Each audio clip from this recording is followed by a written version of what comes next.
Welcome to Thought Rocket. Today we're talking to author Eric Klein, leadership expert and author of the book, You Are the Leader You've Been Waiting For.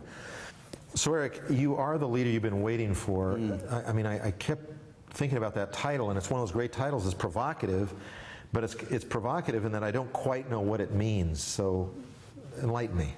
Well, one of the things it means is that there's a tendency for all of us, it doesn't matter what our role is in an organization, to sit back and wait for somebody else to move forward.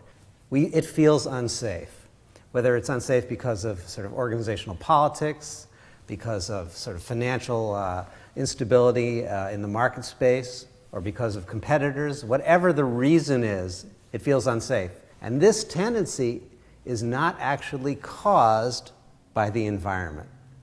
It's caused by our own deep neurological wiring. We are already biased towards waiting for safety before we move forward. You know, it's interesting you say that, because I work in organizations all the time, and I feel like the difference between people and the furniture has really diminished. Yes. I mean, they're just sort of frozen in place. Yeah. And I really feel like the workplace, at least most perceptions of it, is that it's hostile.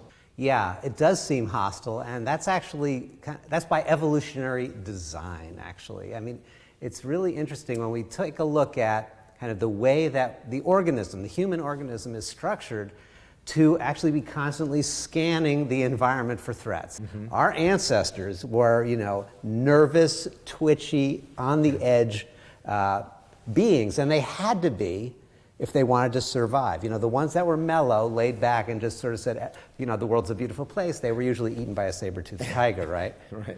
So we are the inheritors of that neurological bias, which is to be hesitant, which is to be fearful, which is to be on edge. Right. It doesn't serve us, however, when we're sitting around a table trying to come up with a new creative way of solving a business challenge.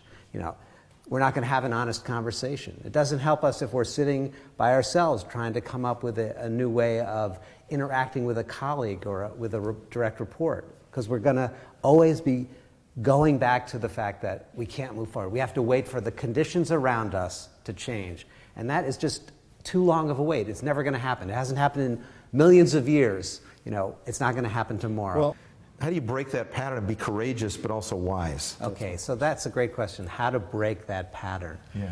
So the first thing is we have to understand that, there's at least 3 levels to this brain that we're trying to rewire. One is the brain that goes to the training programs, gets the feedback, and that's really very superficial. Mm-hmm. Then there's this sort of emotional brain, and then there's a deep kind of reptilian brain, this very fundamental part of our neurology it's where I call it our fear button is placed, right? Yeah. And when that gets pushed, all bets are off. Nothing that we read in a leadership book, nothing that we learned in a 360, none of that matters. We now regress. We revert back to our most primitive responses, which are just 3: fight, flight, or freeze. And you go to any meeting, you're going to see all 3 of those on display. So how do we get to the button? How do we get to the fear button? We need to unwire that. And that's deep inside a very ancient part of our brain. It can't be gotten at with PowerPoint presentations, with traditional leadership development, with conventional team building activities. It doesn't get to it. Okay, so we know what kinds of people are really good at being calm and courageous in hard moments. Yes. Being their best self. And tell me about what's different about them. These are people that, the research is in on this as well. That we say these are people with emotional intelligence, Mm-hmm. Now, some people just, because of the environments that they were raised in, the schooling that they had, the conditions that they were around, they develop these capacities. Well, when we look at what their brains look like, right, we get a picture, a very definite picture. Certain areas in the brain, certain neural pathways are thick. And when these neural pathways are thick, what does it mean? It means that our capacity to respond courageously and compassionately and caring and creatively in difficult situations, well, that's in place. Yeah. When those neural pathways are not robust, we revert to the reptile, the lizard brain, the fear button gets activated, and it wipes out all of our most sort of enlightened wishes. and behaviors. So how do we strengthen those neural pathways? That's the question, That's right? the question. Since we can't go back and redo our entire lives, right? We can't, and most of us don't want to go and sit on the couch, do intensive therapy for decades. This is where the beauty of the new research around neuroscience really supports us, and where it dovetails with some of the most ancient research that mankind has ever developed.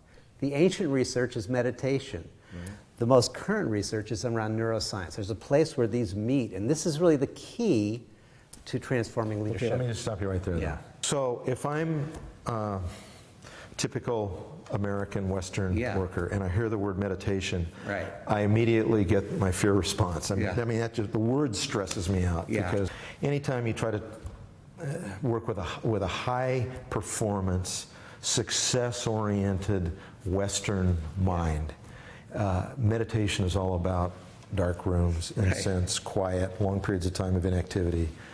It just really has not really gone anywhere significantly. So it has all kinds of associations, right? You're going to wear robes, you're going to shave your head, you're going to sit in a room with incense. Just being quiet is difficult. People who have deep emotional intelligence, who are able to remain self-managed, who are able to remain courageous and calm in difficult situations, the specific areas in their brain, those neural pathways, can be strengthened in very simple ways with simple meditative or neuroplasticity management techniques. Well, I'm excited to know what those are. Easy, short, simple, that's what we're So here's what we know. If you sit quietly just for 30 to 60 seconds and pay attention to the physical sensations of your breathing, what do I mean by that? I mean the texture and the temperature of the breath as it moves through your nostrils, to the rise and fall of your chest, or the expansion and contraction of your lungs. Just literally the physical sensations.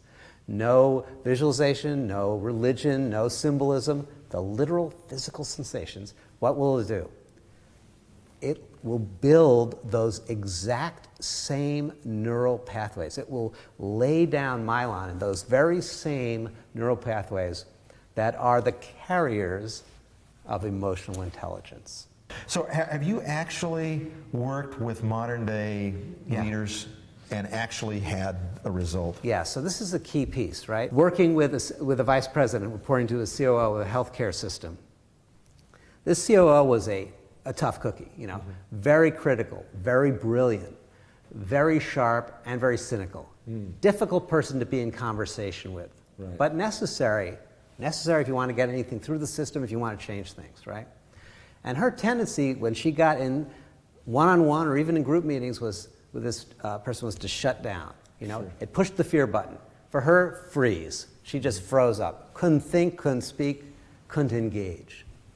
So what do we have to do about that? A couple of things. But the main thing was she has to start to strengthen her own capacity to become a better student of her own responses, right? Her own reactivity. Because she wouldn't catch the fear button response until after it had kicked in, right? So how do we back it up? 30 seconds, 3 times a day. Pay attention to your breathing. 30 seconds, 3 times a day. Tune into the physical sensations in your body. Amazing. This builds that myelin. This builds those neural capacities so that when she sits down in front of him, she's able to catch that response before it overwhelms, manage her state, connect to him, shift the conversation in creative ways. The foundation is neurological, and the foundation is built through this simple practice 3 times a day, connecting to the physiology of the breath. That is amazing. Thanks, Eric. Thank you. Today we're with Eric Klein. He's written a book, You Are the Leader You've Been Waiting For. I always like to end these sessions, so what are we going to do about it?